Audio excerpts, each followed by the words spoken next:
Ladies and gentlemen, welcome to Chanel Jasmine, the best novel Chanel for romantic stories. Hai guys, selamat datang di channel Jasmine, channel terbaik untuk menyimak novel-novel romantis. Mohon dukung channel ini dengan subscribe, like dan share video-video yang ada di channel ini. Terima kasih.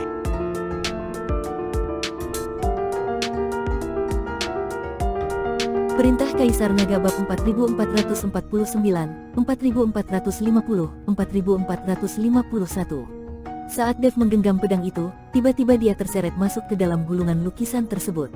Dalam sekejap, pedang yang dipegangnya berubah menjadi kilatan cahaya yang langsung masuk ke dalam dahinya. Boom! Dev merasakan sekelilingnya dipenuhi oleh ribuan kilatan pedang yang tak terhitung jumlahnya. Kilatan-kilatan pedang itu terus-menerus mengalir masuk ke tubuhnya. Namun, Dev sama sekali tidak merasakan bahaya atau ketidaknyamanan. Sebaliknya, ada energi yang misterius di dalam tubuhnya yang tumbuh dengan cepat. Niat pedang, apakah ini mungkin adalah niat pedang? Dev terkejut. Meskipun Dev pernah menggunakan niat pedang sebelumnya, ia tidak bisa mengendalikannya dengan baik dan pengetahuannya tentang niat pedang pun terbatas. Tapi saat ini, energi misterius dalam tubuhnya langsung terasa sebagai niat pedang. Kilatan niat pedang terus mengalir ke dalam tubuh Dev, dan dia menutup matanya menikmati perkembangan niat pedang yang bertambah kuat. Di sisi lain, Lin Keting sangat ketakutan. Dev, Dev.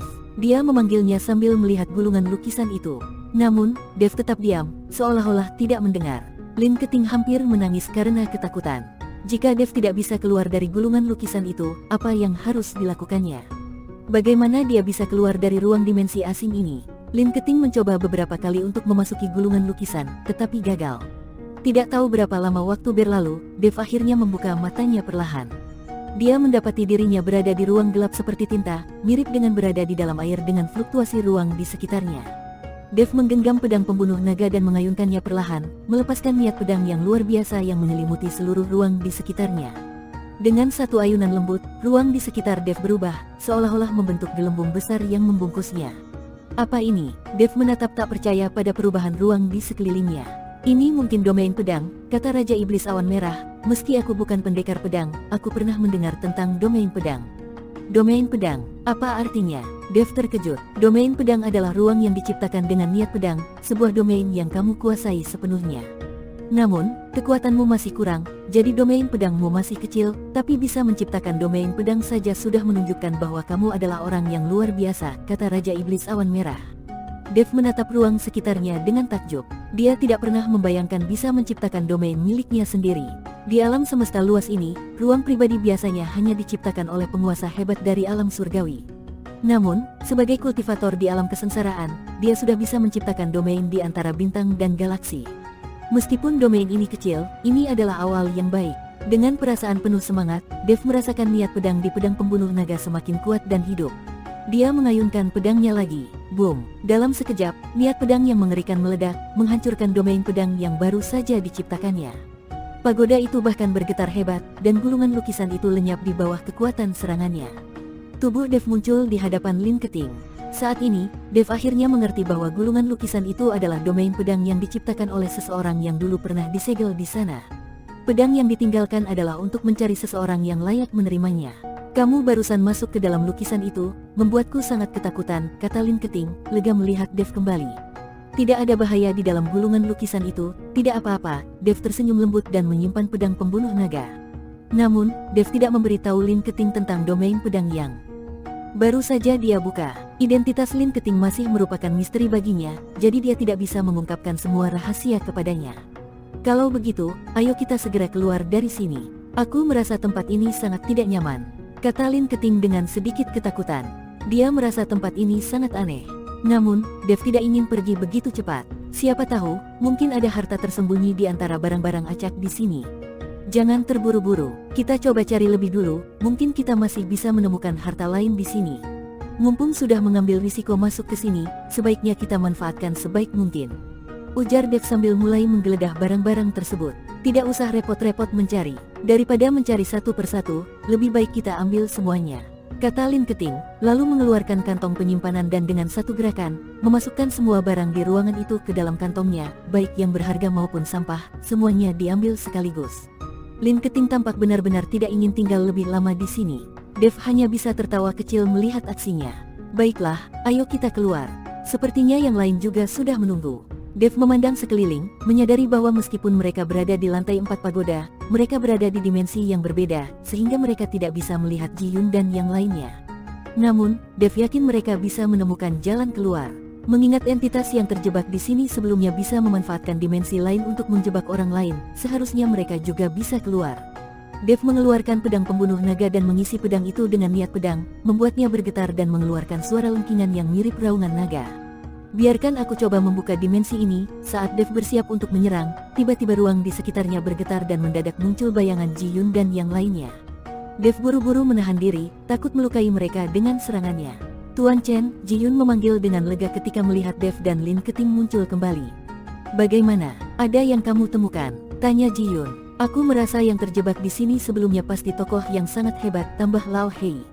Dev hanya tersenyum kecil dan berkata, tidak ada harta karun yang berarti, hanya barang-barang tak berharga.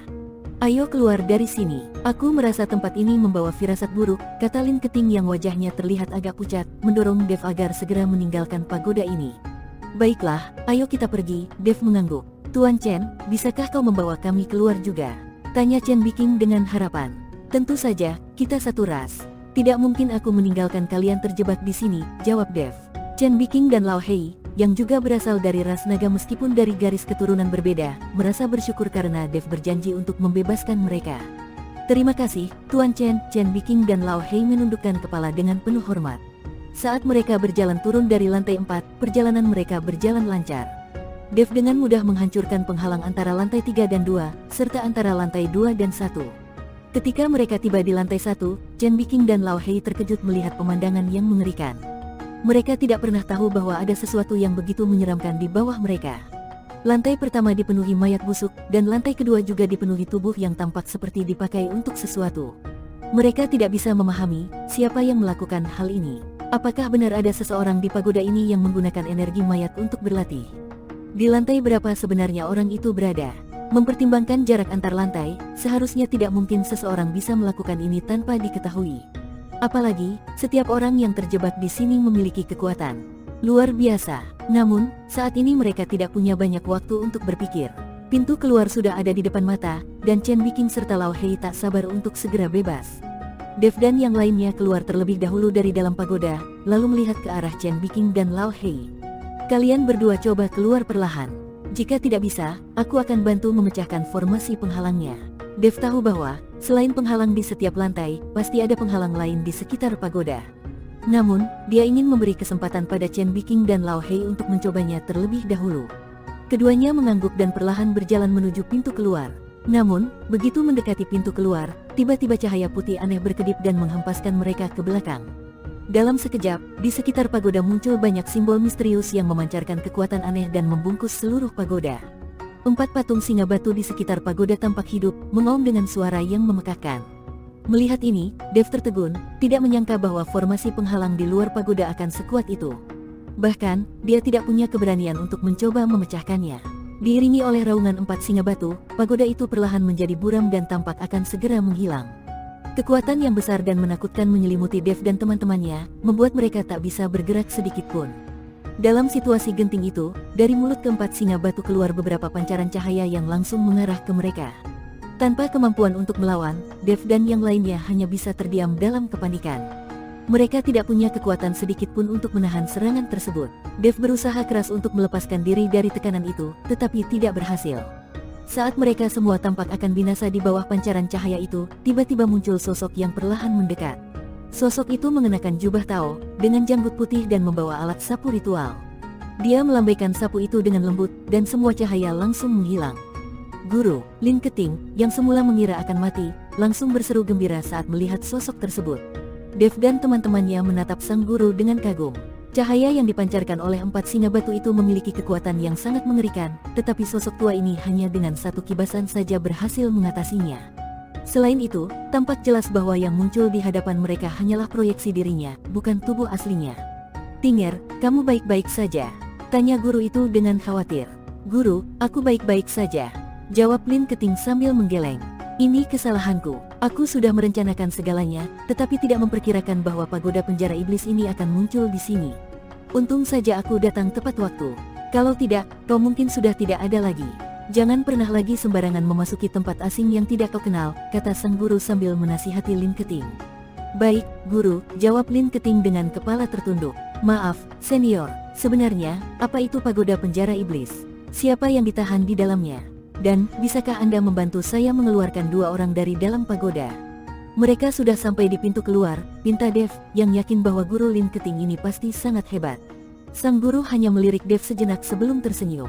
Pagoda penjara iblis ini digunakan untuk menahan klan naga. Aku tidak ada urusan dengan mereka, kenapa aku harus membantu? Dev tercengang, dia tidak menyangka bahwa pagoda itu ternyata digunakan untuk menahan klan naga. Mengapa? Mengapa para naga harus ditahan di dalam pagoda ini? Tanya Dev, bingung. Kau terlalu banyak bertanya. Mengapa aku harus memberitahumu? Siapa kau? Jawab sang guru dengan nada mengejek. Kau bahkan bukan pasangan muridku, jadi untuk apa aku harus menjawab pertanyaanmu atau membantumu? Lin Keting langsung tersipu malu ketika mendengar ucapan gurunya. Bersambung.